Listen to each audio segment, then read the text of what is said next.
গেরস্থ বাড়ির উঠান কোণে লাউয়ের জাংলা। পল্লীকবি জসিমউদ্দিনের ভাষায়, জাংলা ভরিয়া লাউয়ের লতায়, লক্ষ্মী সে যেন দুলিছে দোলায়।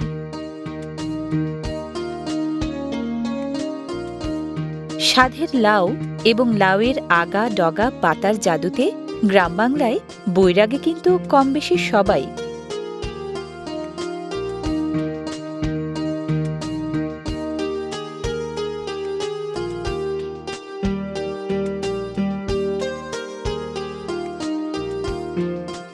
নেত্রকোনার দুর্গাপুরে পূর্ব কানিয়াল গ্রামে জাংলা থেকে লাউ শাক পাড়ছেন মেয়ে তানজিনা আক্তার রুবি আর মা মিনারা বেগম।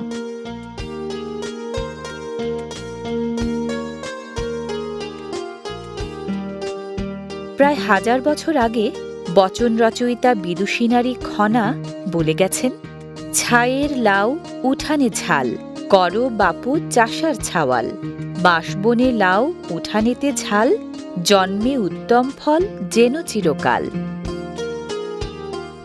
সুস্বাদু আর উপকারী বলেই লাউ গাছের এমন রাজ্যপাত ক্ষেত খামারে, উঠানে, ঘরের চালে।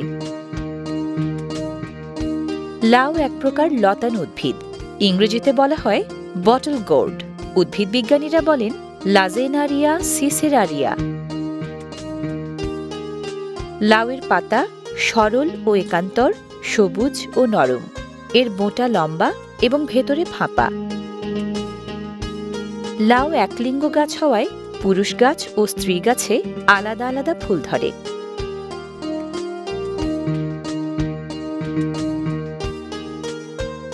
পুরুষ গাছ লাগে পরাগায়নের জন্য, ফুল থেকে ফল হয় শুধু স্ত্রী গাছেই।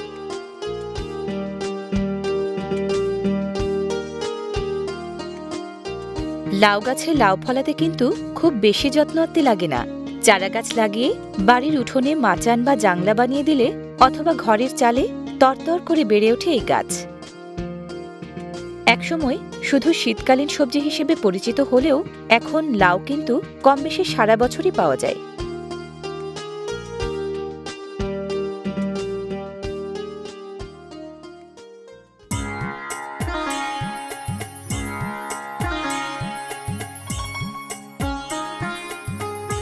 নারিকেল গাছের নিচে উঠানেই রুবিদের রান্নার আয়োজন।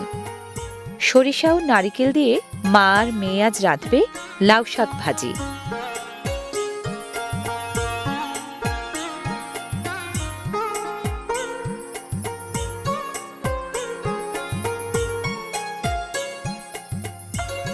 দেখতে সাধাসিধে হলেও লাউ শাক কিন্তু পুষ্টিগুণে ভরা।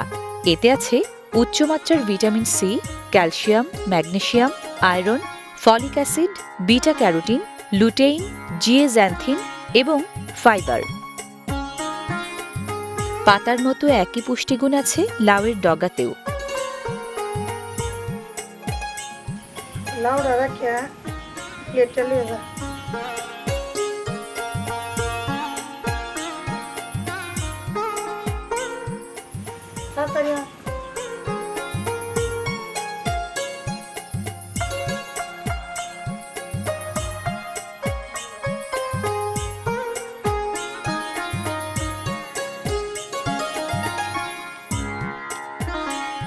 নারিকেল কোড়ানি দিয়ে কোড়ানো হচ্ছে নারিকেল।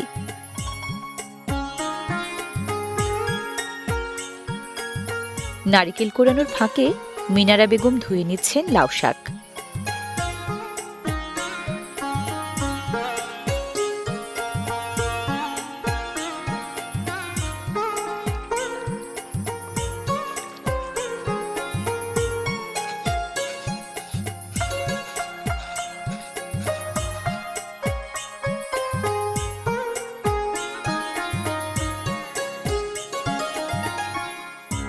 লাউ শাকে কিন্তু কোলেস্টেরল ও ফ্যাট নেই, ক্যালোরিও কম।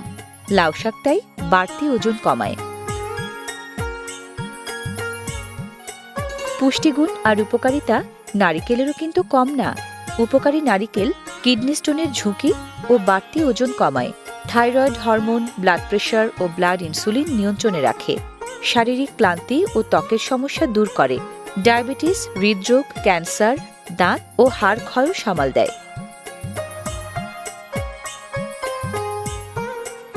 আগার বহিরাবরণ হালকা করে ছাড়িয়ে ছিঁড়ে কয়েক টুকরা করা হচ্ছে পাতা।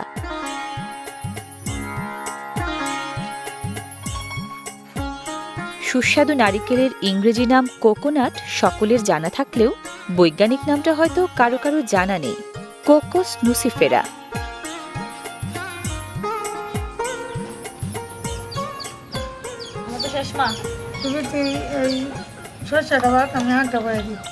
গোছগাছ মোটামুটি শেষ, এবার রান্না শুরুর পালা।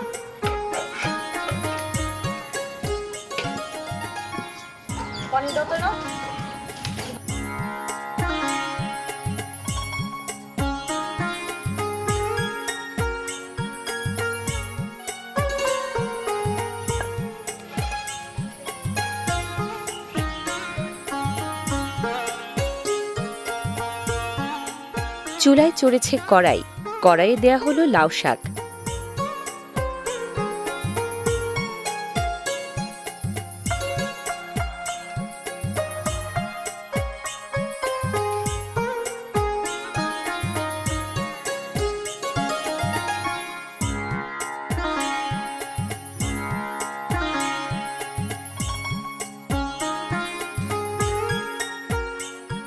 প্রথমে লবণ, পরে খানিকটা চিনি দিয়ে পানি ছাড়াই সিদ্ধ করা হচ্ছে লাউ শাক।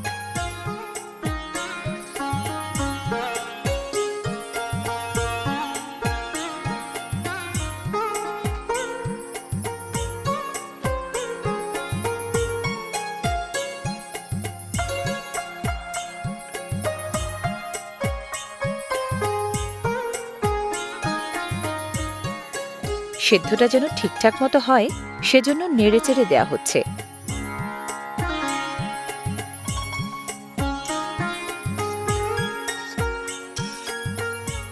শিলপাটায় বাটা হচ্ছে সরিষার দানা। সরিষার দানাও শীতকালীন রবিশস্য, বৈজ্ঞানিক নাম ব্রাসিকা ক্রুসিফেরি।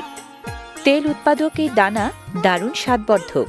সর্ষে ইলিশ সহ নামকরা সব খাবারের স্বাদ বাড়ায় সরিষা বাটা। পুষ্টি আর ঔষধি গুণে সরিষাও পিছিয়ে নেই। রোগ প্রতিরোধ ক্ষমতা, হজম শক্তি ও চুলের ঘনত্ব বাড়ায়। কোলেস্টেরল, ব্যথা ও বাড়তি ওজন কমায়। শ্বাসকষ্ট ও ব্লাড প্রেশার নিয়ন্ত্রণে রাখে। চর্মরোগ ও কোষ্ঠকাঠিন্য দূর করে। ক্যান্সার ও বার্ধক্যও ঠেকায়। আগুনের আঁচে পানি ছাড়াই সেদ্ধ হচ্ছে লাউ শাক।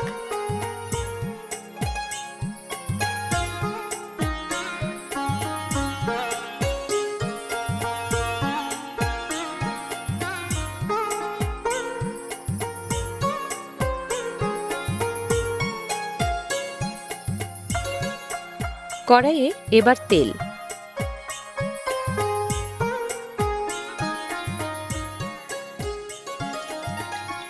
গরম তেলে প্রথমে দেয়া হলো শুকনা মরিচ,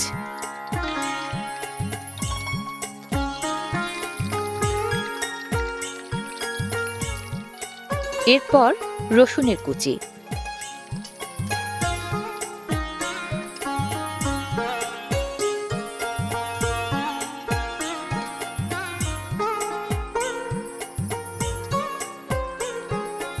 সামান্য ভাজার পর এখন প্রথমে কালো জিরা, পরে পাঁচফোড়ন।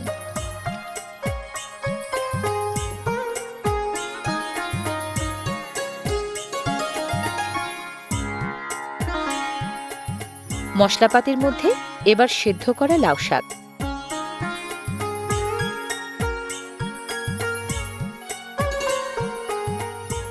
এখন বেশ কিছুক্ষণ নাড়াচাড়া।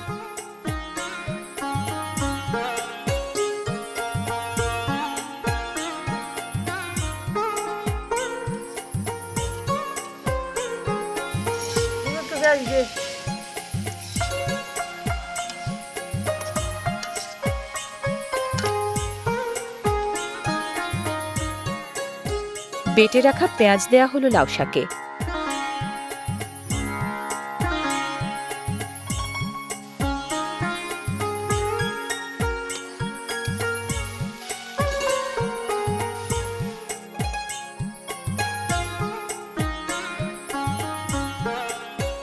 পেঁয়াজ বাটার পর এবার বেটে রাখা কাঁচামরিচ,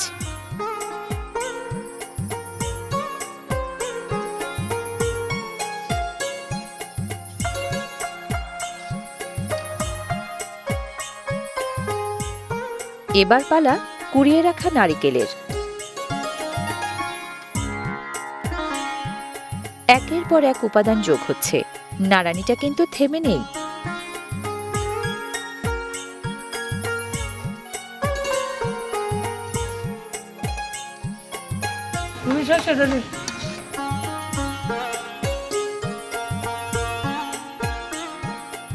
যুক্ত হচ্ছে স্বাদবর্ধক সর্ষে বাটা।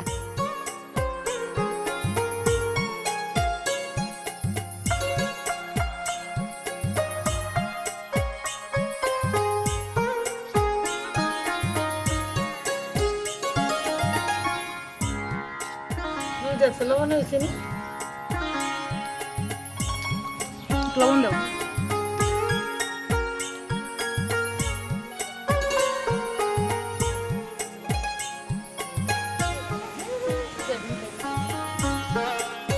বেশ খানিকটা সময় খুন্তি দিয়ে ক্রমাগত নাড়াচাড়া করতে হবে, কড়াইয়ের তলায় লাউ শাক যেন লেগে না যায়।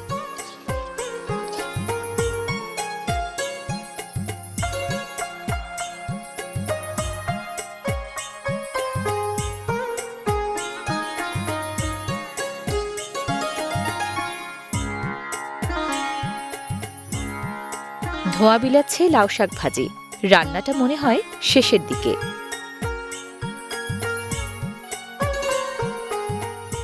হয়ে গেছে।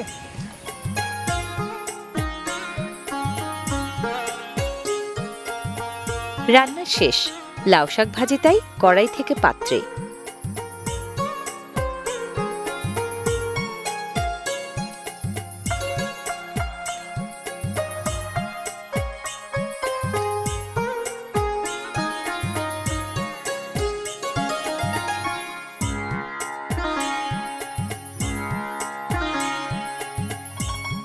সরিষা বাটা ও কোরানো নারকেল দিয়ে এই লাউ শাক ভাজি রাঁধতে লাগে লাউ শাক, সরিষা বাটা, কোরানো নারকেল, পেঁয়াজ বাটা, কাঁচামরিচ বাটা, রসুন কুচি, চিনি, লবণ, শুকনা মরিচ, কালো জিরা, পাঁচফোড়ন ও তেল।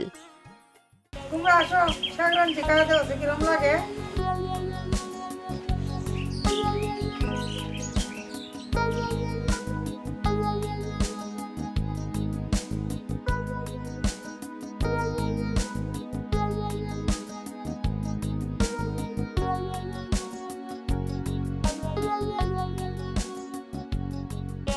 খাওয়া দাওয়া কিরম লাগে? এত সব উপকারী আর মজাদার উপাদান দিয়ে রান্না করা খাবার না খেলে কি চলে? অনেক মজা হয়েছে। সবার খাওয়া দেখে মনে হচ্ছে এই লাউ শাকের স্বাদ বেশ কিছুদিন লেগে থাকবে জিভে।